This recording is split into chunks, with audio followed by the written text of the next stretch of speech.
मैंने डिस्कवर किया कि बहुत सारे जो वेयर हाउसेज हैं वो काफ़ी डिफरेंट हैं, how different distilleries, different manufacturers are ageing their whisky. तो कोई एज रिक्वायरमेंट देखो है नहीं बर्बन के लिए, आप कितने साल भी एज कर सकते हो, कोई एज रिक्वायरमेंट नहीं है। बट अगर आपको केंटकी स्ट्रेट बर्बन बोलना है तो एटलीस्ट 2 साल की एज होना चाहिए। नॉर्मली जो मैंने डिस्टिलरी विजिट करी वो एनीवे फ्रॉम 6 से 10 साल एज करती हैं। कुछ whiskies yes they mention age in their on their bottle, but not many do, क्योंकि उनका फंडा है कि यार हम एज पे डिपेंड नहीं करते, जब टेस्ट अचीव हो जाएगा, it could be 6 years, 7 years, 8 years, हम बॉटल कर देंगे। दूसरी चीज मैंने देखा कि यहाँ पे जो बैरल हाउसेज हैं, they are called rick houses, they are basically warehouses, और the way they operate this is very very different from different distilleries. सब कुछ लोग मानते हैं कि वुडन होना चाहिए, कुछ ओपन वेंटिलेशन है, कुछ में नहीं है, and so on. So different different Rick houses, barrel houses में डिफरेंट तरीके से हीट का इंटरेक्शन हो रहा है बैरल से, इसलिए विस्की का इंटरेक्शन विद वुड डिफरेंट होता है। तो अगर बहुत सारी हीट होगी, बहुत अग्रेसिव इंटरेक्शन होगा अल्कोहल का वुड से, बट अगर थोड़ा ठंडा होगा, बहुत मेलो इंटरेक्शन होगा।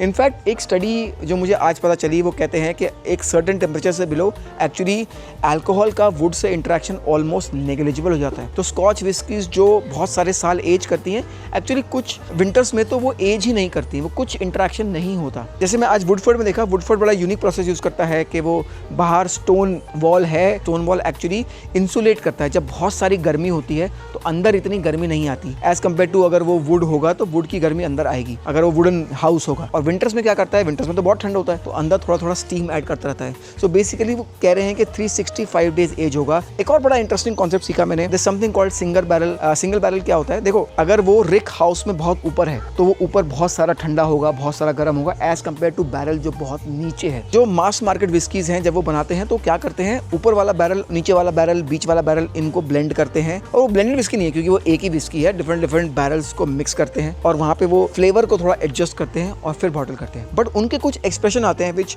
इन the market that you see single barrel expression, कि बेसिकली एक ही बैरल से आ रहा है, उसमें एक यूनिक कैरेक्टरिस्टिक्स होंगे क्योंकि वो अलग वेदर से होके आया है। जो एक्चुअली इन रिक हाउसेज में कुछ प्लेसेस को एक्चुअली हनी स्पॉट्स बोलते हैं। हनी स्पॉट्स क्या होता है, वो बेसिकली यहाँ पे ठंडा भी बहुत ज़्यादा नहीं होगा, यहाँ पे गर्मी बहुत सारी नहीं होगी, एयर सर्कुलेशन भी ऑप्टिमम होगा। तो हनी स्पॉट्स आइडेंटिफाई करते हैं कि यार इस एरिया में जो बैरल होंगे वो एकदम परफेक्ट होंगे, इसमें ये कैरेक्टरिस्टिक्स आएंगी, इसमें वो कैरेक्टरिस्टिक्स आएंगी, और वो उनको महंगा बेचते हैं। तो अगर आप देखोगे सिंगल बैरल एक्चुअली एक्सपेंसिव होते हैं, क्योंकि वो बड़े यूनिक होते हैं, यूनिक कैरेक्टरिस्टिक्स आती हैं, क्योंकि उनका weather is very different from the top shelf and the bottom shelf of barrels. Interesting बना यार, ये जान के बड़ा सही मज़ा आया मेरे को कि यार इसमें इतना भी साइंस लग रहा है कि वो बैरल कहाँ पड़ा है रिक हाउस में, उससे डिफाइन हो रहा है कि आपका फ्लेवर क्या बढ़ेगा एकदम।